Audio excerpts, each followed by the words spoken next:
we're just spilling. 1, 2, 3.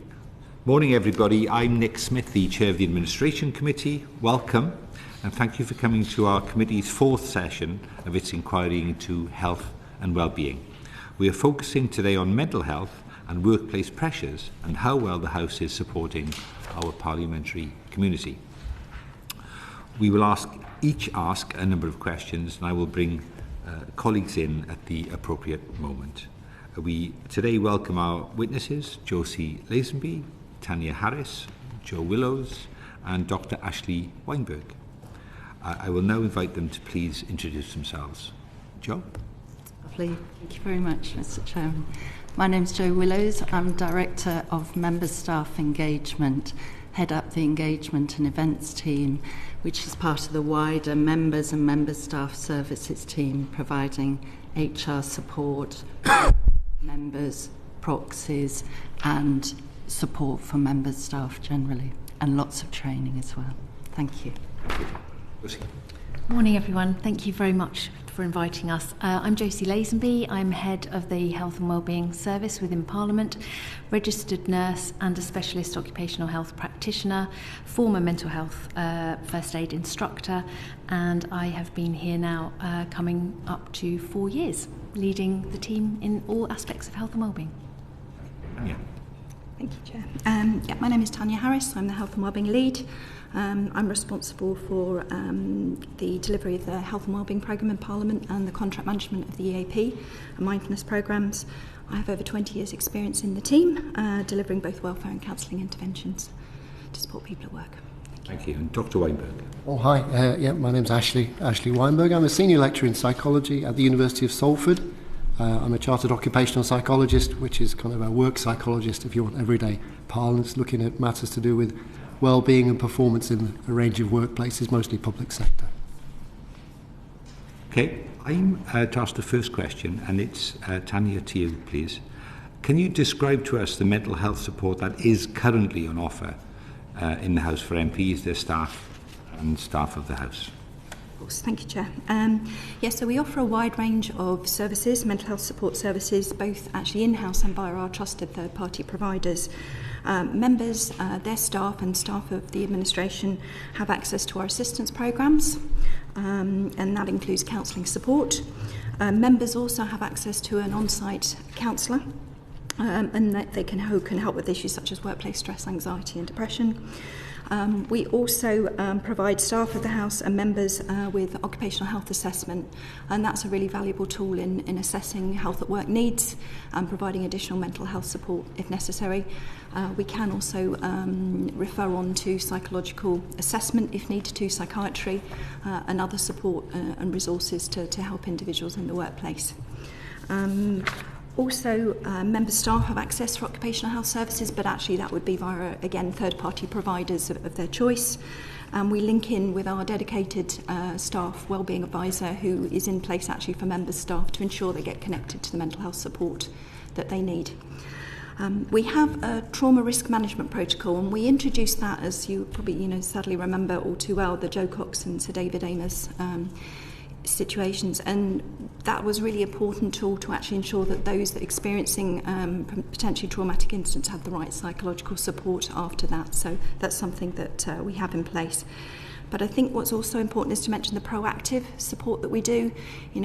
Our focus is very much on trying to prevent mental ill health, not just supporting those afterwards. So with our wellbeing programme, we do workshops, training and events, raising awareness around things like Mental Health Awareness Day. It's a big one for us. But just, as I said, equally important that we do a lot of work to ensure people have access and know about the services. And we try and prevent mental ill health rather than just supporting afterwards. Thanks, Tanya. It's a deep and wide support. Thank you. Are there services you'd like to provide but don't currently have the resources or capacity to do so? And can you talk a little bit more about the EAP and what support this provides?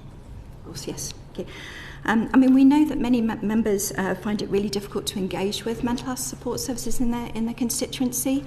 I think often, there's concerns over sort of trust and confidentiality and accessing between their lives in their constituency and their lives in Westminster. It makes it much harder for them to access those services. So I think that we feel that peer support groups would be really valuable to look at some of those. Again, to put that support in place where members who really understand their working environment can help each other with our intervention and support, and that doorway hopefully into those support services. So I think that's one thing. I think the other thing as well we've noticed very much over the years, and particularly with the new election, is support for members' families. We all know how much, how important it is that we have that support around us in times of need, particularly when work can be stressful and things happen. And I think that it would be nice to potentially consider or look at if we could do more to support partners, spouses and family members during times of difficulty. The pressures of social media now, and I think, again, the scrutiny that they're often under, can really make it hard for them to access that support in their local area. So we wonder if that's something else that would be considered to look at, perhaps in a bit more depth. Good. How do our services, your services, provided here compared to other organisations or parliaments, sort of comparable size? I think that they may remain, comparable. Very much in line with other employers, recognising that the importance of mental health and looking after their workforce. After all, people are our best asset. So very much we work side along what many other organisations do. I think having the in-house multidisciplinary team also really helps, and it really helps understand the sort of the culture and the challenges that we specifically have in Parliament. And helps meet the needs of the diverse needs, particularly of the community. Josie and I are part of the EU 27 Plus Parliament's Medical Services Group, and that's been a really valuable group to understand what goes on in other parliaments and talk through some of the challenges and the best practice that they put in place, but also to share a lot of the positive things we do. I guess what's important to recognise in those situations, they often have private healthcare and we work in a different healthcare model. So I think we're confident that we are comparable and we do a lot of good work, but we're forever, reviewing and benchmarking against other organisations to ensure that we really are up to date and current with what we do. Okay, thank you. Dr. Weinberg, can you please tell us about the work you've undertaken in the past with MPs that has helped you understand the pressures on us and to make recommendations on mental health support for parliamentarians? Certainly. Thank you very much indeed, and thank you for having me along. I've done a number of studies probably since the early 1990s, so you could call me a very sad individual, looking at MPs and trying to assess prevalence of symptoms of distress, which by that time people were looking at stress in many, many occupations, but not in politics. I've always been quite interested in politicians' decision-making, and perhaps it's linked with well-being. And the early studies seem to show that MPs were probably a little bit higher in terms of physical symptoms of stress people might experience, headaches, indigestion, etc. I then wanted to find out a bit more about what's causing the issues, what is different about politics, is there anything different about politics? And that seemed to show that just like any other workplace, there are a number of factors that are a problem, and I think we might come to some of those in a bit. But I wanted to see how effective the interventions were in place. At that time, the Modernisation Committee, as was looking at trialling sort of reforms to sitting hours of the House of Commons. It didn't produce any main effects in terms of people's suffering, if you like. But what I was starting to find as the years went by into the early 2000s is there were key predictors of mental discomfort and distress, a lack of control over events, which I know is unavoidable in politics, but also the impact in terms of trying to help people's gel work and home life. And I'm really interested that Tanya mentioned the capacity potentially to support families or offer some contact point for families. I would say that's vital. When I looked at the new intake of 1997, 236 people, what was the key predictors there were not just having to take work home and trying to work with family there, but family adapting or struggling to adapt to this new job and this sort of whirlwind change in life that it brought. Obviously people adapt over time, and so do families. But I was minded to go back to former Minister Edwina Curry's comments about exhausted irrationality and ruined marriages and ruined health. Surely that's not what we want in any particular job, particularly where it's making decisions that run a country. I know some members will think, well, it's not a job, it's something different, but actually it shares many of the elements that are in common with other workplaces. And I think that was sort of something that's helped me understand that actually we could benefit, Parliament could benefit from looking more at this as a job of work, and a number of factors that could be changed in addition to the wonderful safety net and stress management that's already offered. Can we work smarter in some way? Can we make this life just a bit more manageable instead of what one MP told me was a way of life and there it is, nothing I can do about it? I believe there is. Okay, thank you for that encouraging start. I was interested in did you say your first study was in 97? And of course since then we've had big churn elections in 2010, 2019, 2024.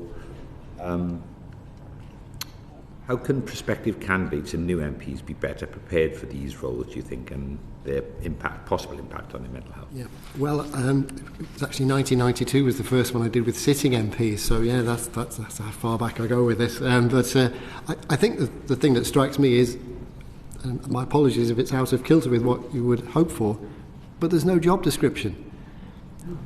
You need a job description. Okay, we can argue, and perhaps members will, about whether it's a job or not, but it's a basic requirement of any job of work or role that there are clear sets of expectations.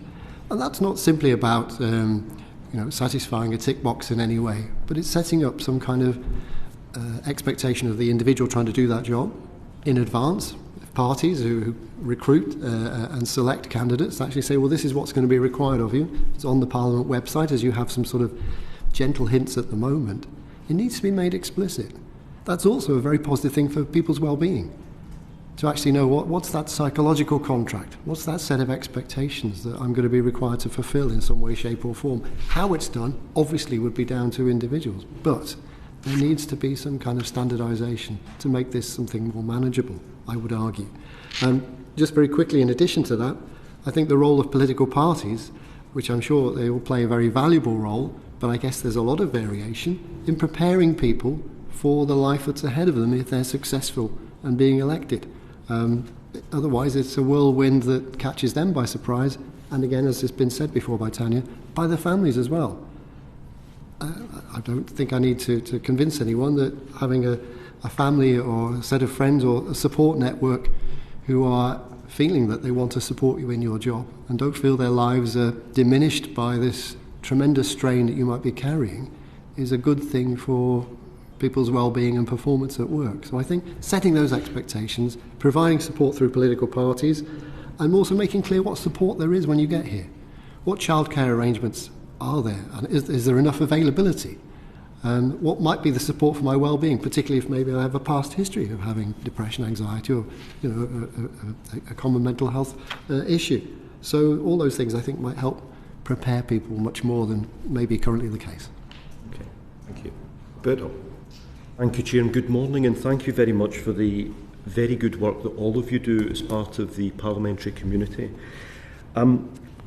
Just following on from what the Chair asked, and this is directed to you, Dr. Weinberg, and to Jo, what would you say are the main pressures on parliamentarians? You've just touched on it a little bit about it, but what are the main pressures on parliamentarians, and importantly their staff, that are different to pressures experienced in other sectors of the workforce? Want to go first, or shall I? I'm happy either way. Shall I start? Go on then. Okay, lovely. As you all know, members can employ up to 5 full-time equivalent members of staff. Usually there's only one in Parliament, so the majority are in the constituencies.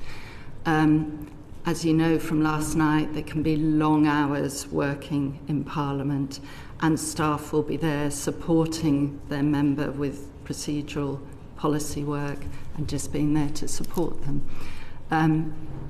It can be quite lonely. Often there is only one parliamentary assistant in a small office by themselves and feeling of isolation. Moving on to constituency staff, there's been a huge increase in constituency work. They receive, on behalf of the member, a lot of emails. Often the constituents, it's their last port of call. They feel they've got nowhere else to go. They are highly stressed, sometimes quite aggressive, but they are wanting help. And the caseworkers, with some of those emails, they can't respond in the way the constituent wants them to respond. Either they want legal advice or advice with their asylum claim, that's the Home Office. So it's being able to say, for the caseworker to say no, which is a hard thing to do, because the majority of member staff I know really want to help and really want to support the member and the constituents. They take those stresses home with them. They might work at home. It's hard to have a delineation between work and home. But for all of us, we all have to look after our physical health and our mental health. And if we manage teams and manage people, we have to treat those people we manage with respect and with dignity and give them time off. And it's so hard because it is so pressurised, and you're dealing with political conflicts, you're dealing with media cycles, you're dealing with legislative processes, but it's being able to sit back and think, how is this team working? The MMSST do a lot. Kim and her team support members and proxy HR staffers with HR advice. It's even more important to go to them before it's become a disciplinary or a grievance. Go to them to nip things in the bud, and that was a big thing about the Speakers' Conference on the employment of members' staff. Nipping things in the bud is a way to happiness and success in this place. The engagement and events team that I lead, and my excellent colleagues, including Jay, who's here, Gloria, Kennedy and Lydia, we support members' staff with forums, weekly meetings, road shows, we've got annual conferences, we've got the House Services Fair. So to give them a support while not interfering with the employment relationship between the member and member staff. What's so important is networking between members. It's so important. The HR team have got a mentoring scheme between office managers, sharing best practice and supporting each other. So sort of Dr. Weinberg talked about having a lack of control. This brings control back, and it brings agency back to members' staff. And it's so interesting, at the roadshow, the previous roadshow in February, there was a member staff who worked for an independent member saying, this is so reassuring and comforting that I'm getting support that they don't get with their political parties. So if you're in a political party, you'll get your own support. Independent members are by themselves. So it's quite unique, where you can have an impartial sharing of best practice, and it does work. Can I just ask a follow-up before I come back to Dr. if I may? You were talking at the outset, and thank you very much for your evidence about the huge increase in constituency work, which most colleagues would agree with. I try my best with my team not to work at capacity, if I can use that management speak, but often my team are working at capacity.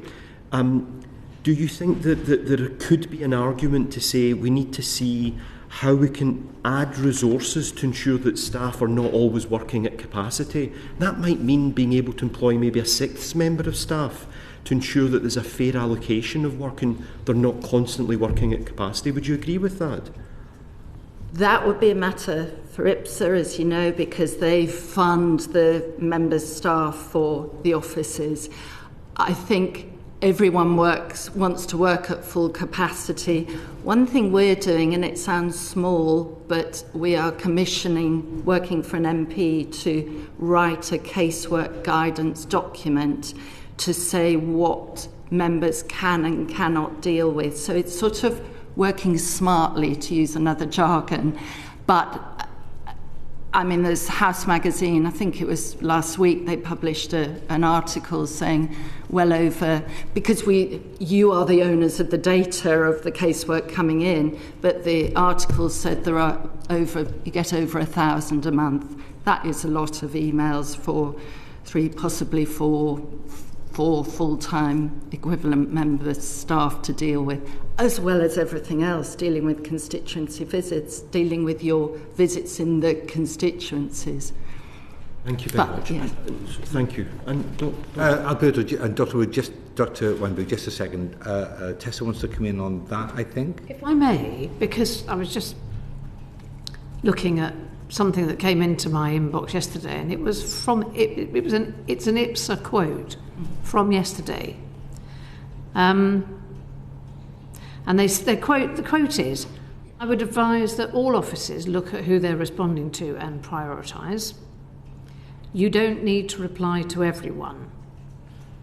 I'd like some of IPSA staff to come and actually work in my office and work out who they don't want to, and then come back in a month's time and deal with the complaints, because some of them, and you say 1,000, I probably get somewhere like 700. We were doing a bit of work on this. Well, I was doing a bit of work on this during the recess. About 700 cases a month that are personal, and then thousands of emails that are policy related, or talking about things like what is colloquially referred to as the assisted dying bill, or whatever else, or arrangements for pets going abroad and goodness knows what else. Now, very often those emails are not the standard emails that are put together by the campaign groups. They have a couple of sentences within them that say, my dog Pip is, got caught by this and we had to do this, that and the other. So I have to say, I was at boiling point yesterday when I saw that. Not for me. I don't give a toss, because I will just carry on. I'm the one that asked to do this job. It's utterly unfair on my team to ask them to just leave some of this out, because we screen out people who are not constituents. We're left with constituents. If Parliament wants me to have theoretically 71,000 and a bit constituents, in reality that's probably nearer 85,000, because there are so many people who live within my patch but don't register. I really do think somebody needs to do some job swapping here so they can be on the sharp end. But I find, I don't know how you manage that. I don't mean you, sorry, I don't know how one manages that. I think it's incredibly unfair, not on me, as I say, but on my team, to expect people to prioritise constituents, especially when I would say that constituents will present with one problem and it's masking a multitude of fundamental issues that are below that. So, sorry, I just had to say something, because I was in orbit about this last night. I just don't think it's very fair, and I go back to what Alberto was saying about the capacity. If people want us to deal with their problems, then they do, because if they've taken the effort to contact their MP, then we should be doing something about it, and we need to make sure their mental health, my team's mental health, is up together, so they could just carry on and carry on and carry on. We thought last summer was going to be a bit quieter. It wasn't. Tessa, with a cri de coeur there. Joe, I bet you can't come in on all of that. There was a lot going on. I think your last point for your staff to carry on and carry on and carry on, no, because they need breaks. Yeah. I think some members and offices have a response email saying we will respond in so many hours unless it's very urgent, and have a list of what you can and cannot. So sort of telling the writers that this is the case about certain things, and them not expecting a reply within 24 hours. Yeah. So that's one aspect, and I can't comment on the other aspect. Helpful, thank you, Jo. Alberto, sorry, we took a slightly sideways. Well, just to give Dr. Weinberg the opportunity of answering the question as well. Well, if I may, as a citizen of the country and therefore not an employee of Parliament, my answer to the question would be absolutely. We need more resources. You should have more resources. If we want democracy to work effectively, and the key note of that, I imagine, is representing the people, casework would be an excellent example of that, then my question as an outsider to Parliament would be, why are we trying to cut corners? Surely that's the fundamental thing. And I appreciate there will be bits of the organisation, IPSA you've mentioned there, will be saying, well, there's a finite amount of resource. If we look at how much is required, can that be grown in order that people can have what they need? Staff can do the job, MPs can represent everybody as they're entitled to. I appreciate there's also the political angle, which is selling that idea to the public. But I think if people were aware just of the potential for shortchanging the public, that's not what people want. People want a democracy that works. So that would be my answer as an outsider. And perhaps easy for me to say that's the case. But just, if I may go back to the main question about sort of particular issues, and Joe's talking about the MP staff, I guess, where is the responsibility lie? Is there a duty of care? If there isn't, shouldn't there be one to MPs and to MP staff? Who is going to pick up the buck for that? Surely that should exist again, as it would in other workplaces, as is required by the law, in fact. So again, I would say that's something that needs to be sorted out, if it isn't already, to try and make things more parable with the rest of the country. The unremitting long working hours culture, I think we've just had a flavour of why and how that works there. The issue for politicians, I don't need to tell you, I know, but for the record, I suppose issues to do with trust and expectations are paramount from a public perspective, but also the pressure for reputation and to present a certain profile, and for that emotional, or as colleagues and I working on this call it, political labour, to kind of ensure that we're giving the message that's in line with what the party may say, or what people might want to hear, or actually what is the bottom line for all we can deliver. These are key requirements in this particular area of work. They are in others, but perhaps not quite to the same degree. The other thing that hasn't been mentioned so far, well, just briefly I suppose, is that issue of security and safety. In the surveys I've been doing with MP staff, and we just got the 5th annual one underway now, a third or more of MP staff won't tell people what they do for a living. I think that tells you we need to know about how confident people are feeling about the workings of this place and what we can say to the public.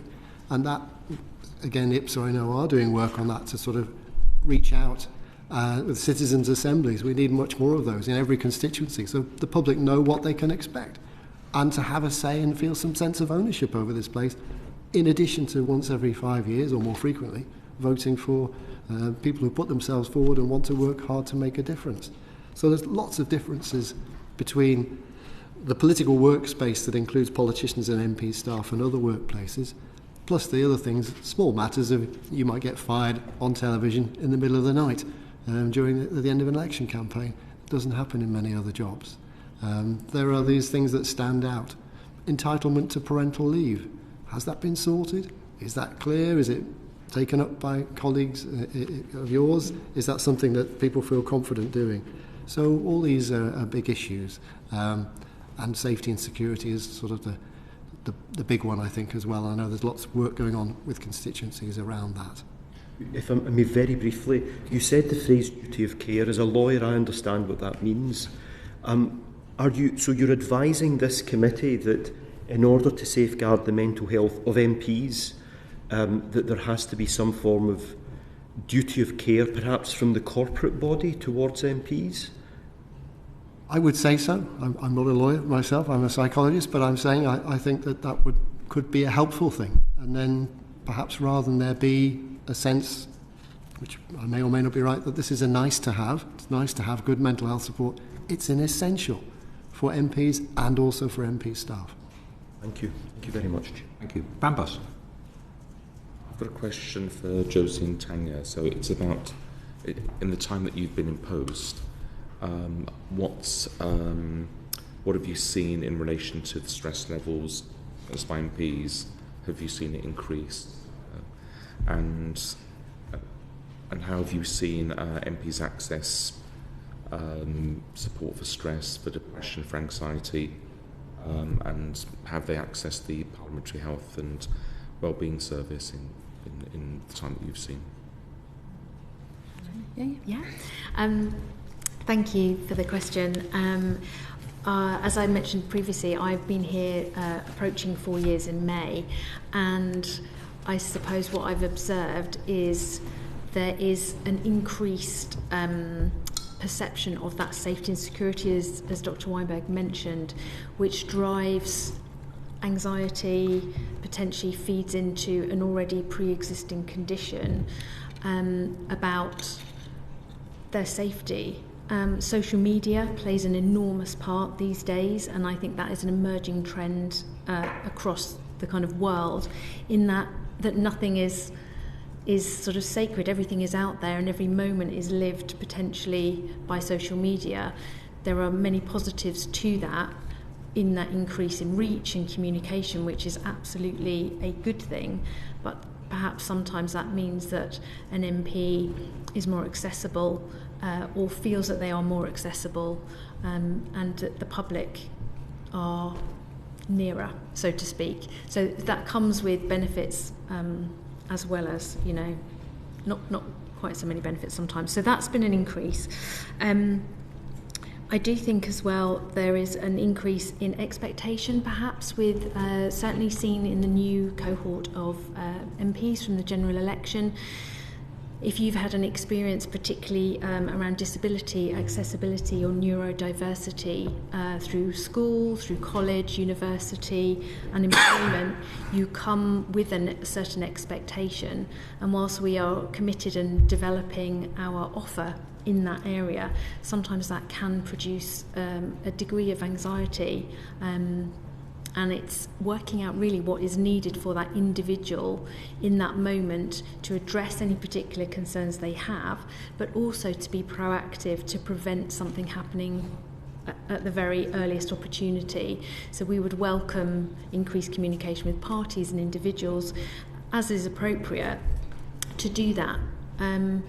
We also are aware, or I have certainly seen that trust, I think Dr. Weinberg mentioned as well, in accessing our services. So we do see that and we welcome that. We actively go out to talk to whips, to parties, all party groups, wherever we're invited really, and sometimes where we're not, we might sort of pop up and try to convey the message that we are trusted, we are professional, we are approachable, and we are there to support the very core health of MPs and their ability to deliver to the remit in Parliament. So yes, I think I've definitely seen over the time an increase perhaps in those types of stress, and we are really committed to having that open door, and we do see people come through the door. Having use of our multidisciplinary team, whether that's occupational health, wellbeing, counselling, psychology that we need, and we can access additional services as is relevant and supportive to that person within a workplace context. Thanks, Josie. Just to say, we've got about 20 minutes. Could we just move things forward at pace, please? Just try and shorten questions and answers to make sure we cover our agenda today. Is that all right? Bambos. My next question is to Dr. Weinberg. A few years ago, MPs should have a regular annual health check, and that would be to ensure that their jobs are not proving too stressful for them. Can you tell us a bit more about what the annual health check that you envisage should include? Okay.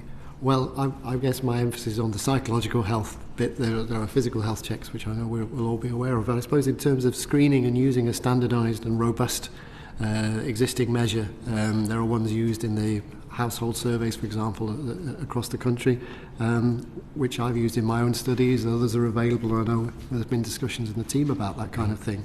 So using a screening instrument every year would allow people to pick up on, okay, there are symptoms of distress here with this individual.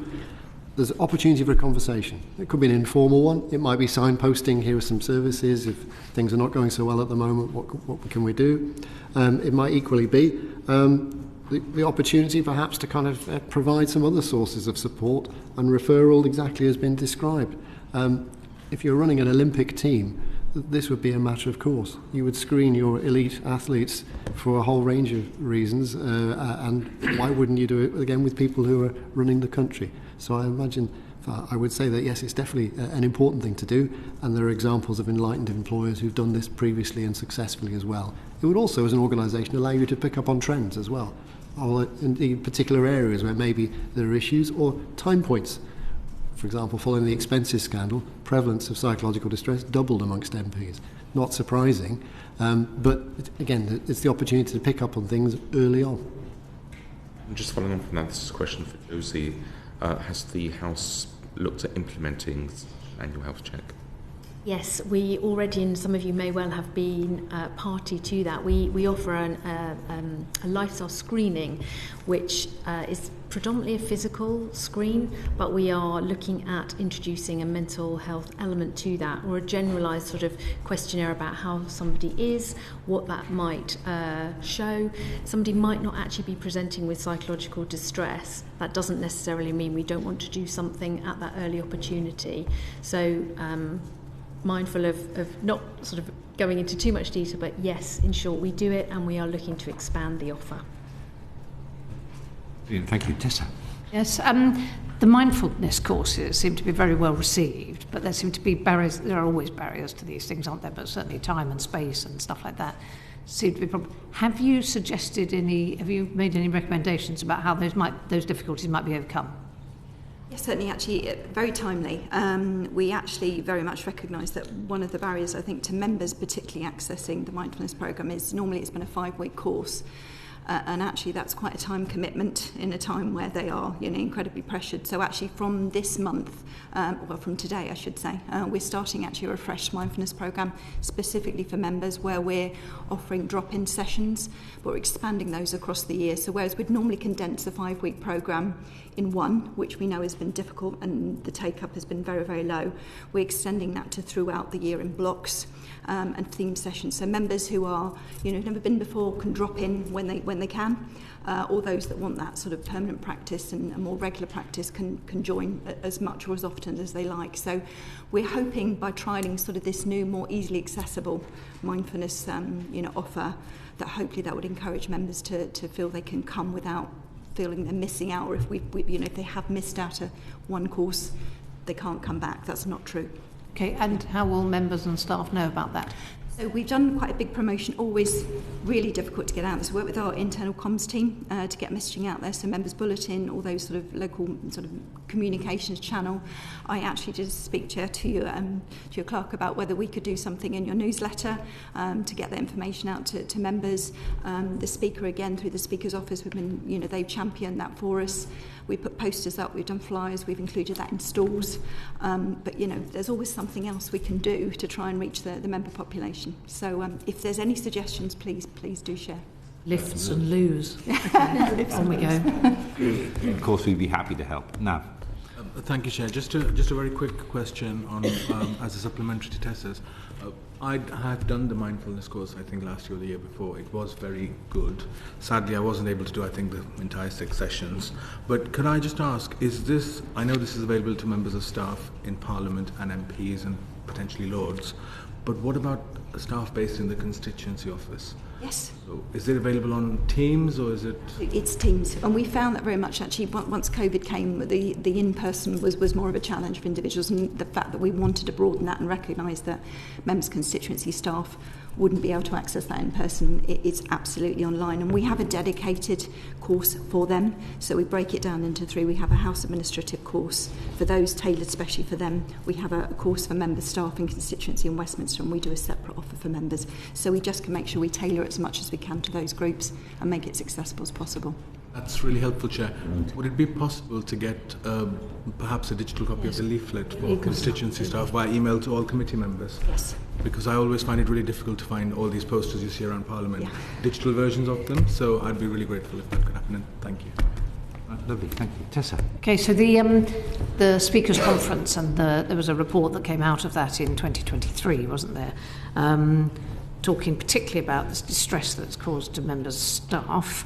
I just wondered what the House might have put in place since that report was published. If you can summarise that briefly, that would be really helpful. And Dr. Weinberg, I was going to ask you what your opinion was, whether there are gaps and what you might have recommended in that respect. Yeah. Do you want to go first? Yeah. Or do you want to take that? I Joe, as start. member staff? Yeah, Is please that do. all right? Yeah, of course. Yeah.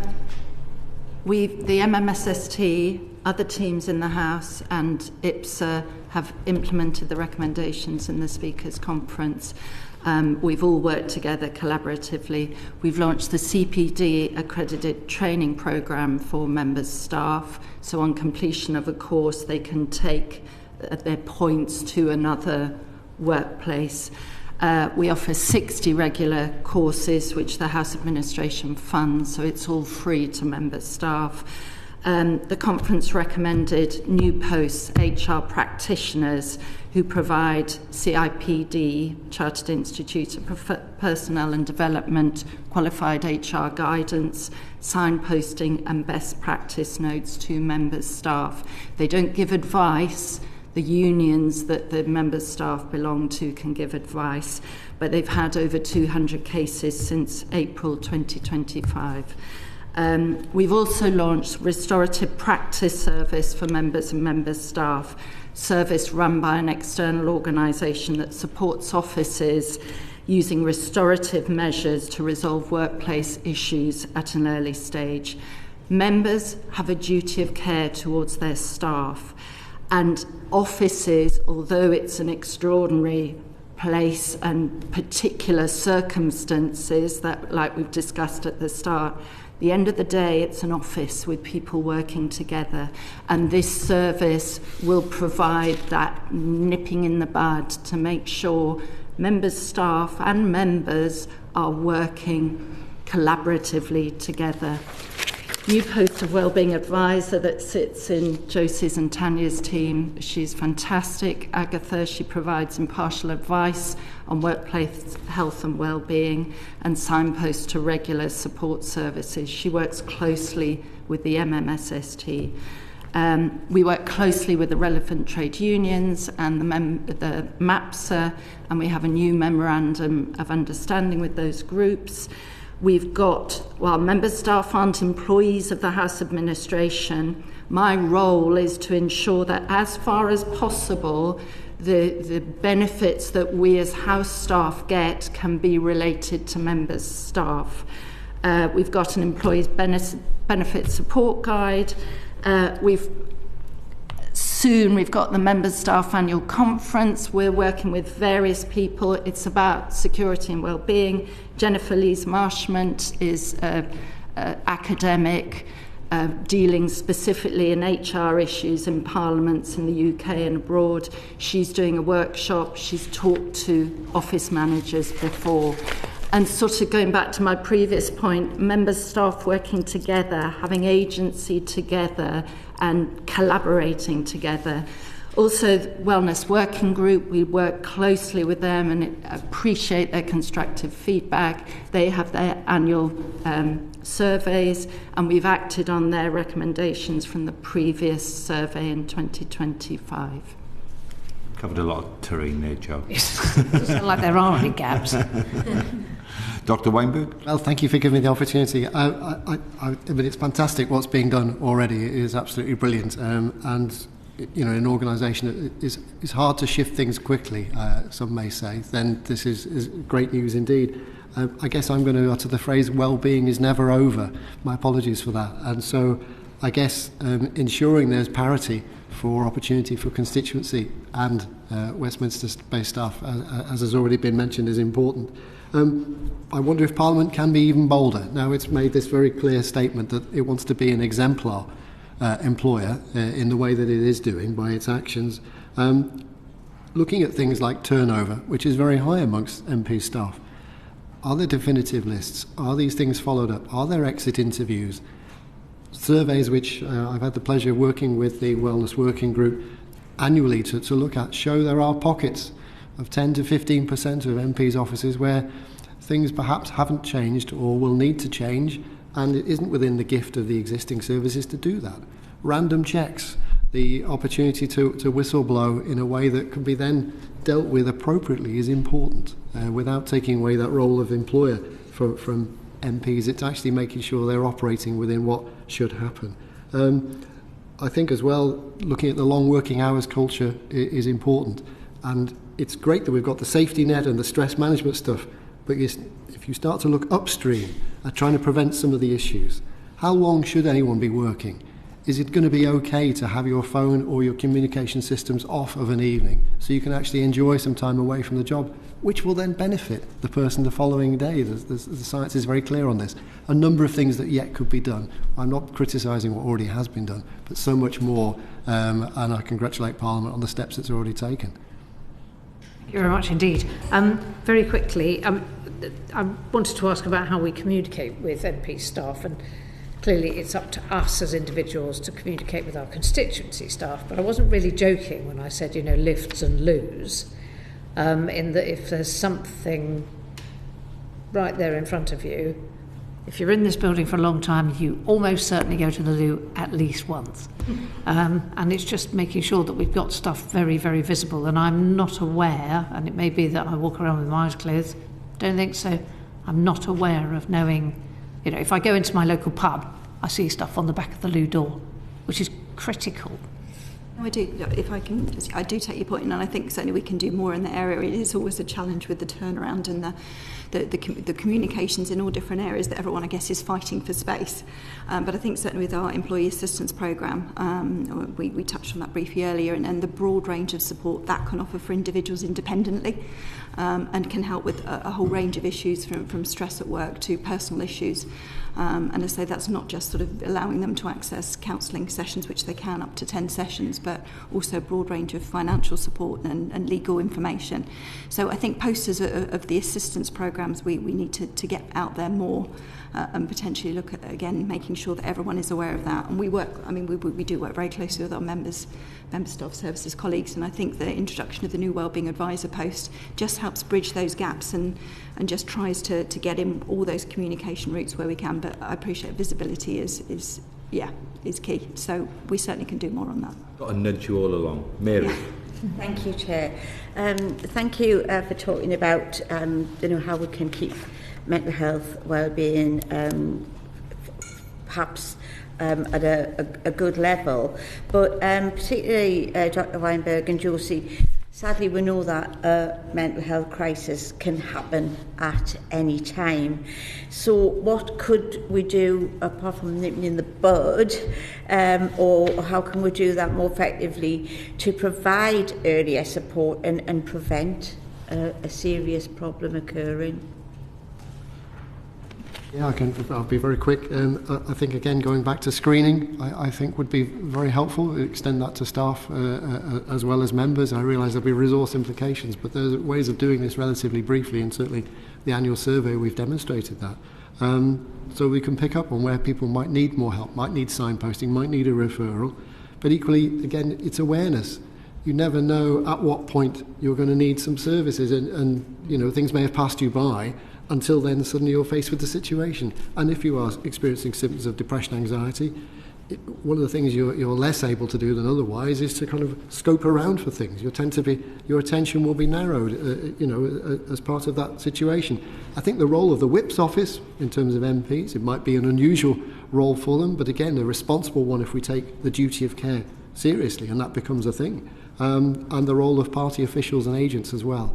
And also, again, family members. Who will know when an MP is struggling? Is there some point of contact again through the services already offered, which can help offset things before they take hold? Josie, the Mental Health First Aider Network has been successful in signposting at the point of engagement. Can more be done to support this network and the value it actually provides? We're really pleased with the increase in mental health first aiders across the Parliamentary estate. We now have 130, which is a real improvement on numbers that we had before, and those individuals are having those transformational conversations every day as part of their day-to-day work, but also when someone is in distress or needs just that additional level of support, a coffee, that sort of site, are you okay? So we have an increasing link with Mental Health First Aid England, and our Wellbeing advisor is currently speaking directly to Mental Health First Aid England to increase that reach, and we're also looking at all of the support tools, thinking about training. Can we bring some of that training in-house to widen the message, not necessarily train mental health first aiders, but certainly increase so that there's parity in communication between what's happening nationally outside and obviously what is happening with us. So we're headed in the right direction, more to be done. Thank you, Chair. Mary. Last question to Nav. Thank you.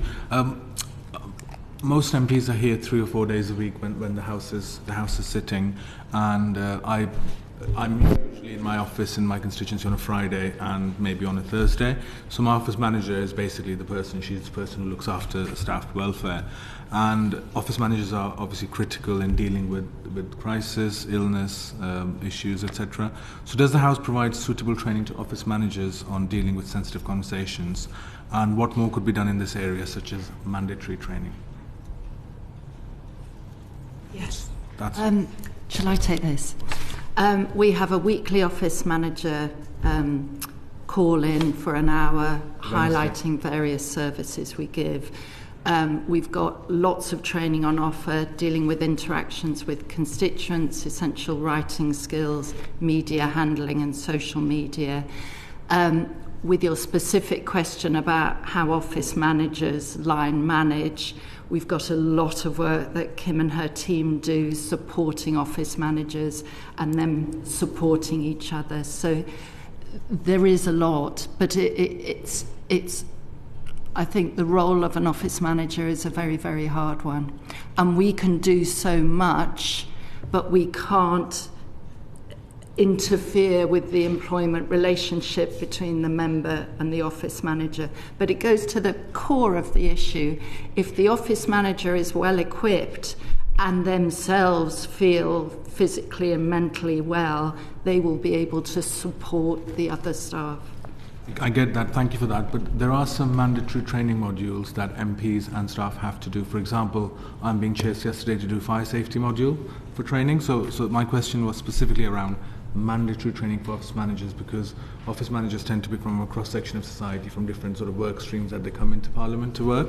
So the question was specifically, if I could press you on that, if there's any consideration to mandatory training. I think mandatory training for the House administration to say it's got to be mandatory to members or members' staff is difficult because of the lack of employment relationship. Okay. The Behaviour Code training programme is not mandatory for members, but the majority have done it. It's not mandatory but highly recommended for members' staff, and a huge, it's like 200% increase since the last general election.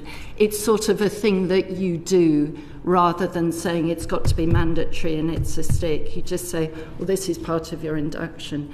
All inductions, we send them an email telling them all about the services we offer and the courses that they really should take. So it just falls short of mandatory. Thank you. Thank you. Dr. Weinberg. Again, as an outsider, if I may, I'm not bound by the constraints of this.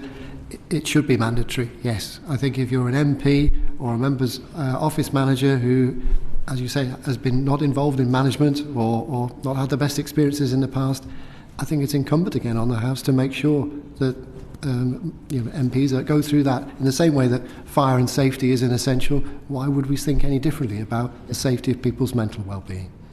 Thank you, that's really helpful. Lovely.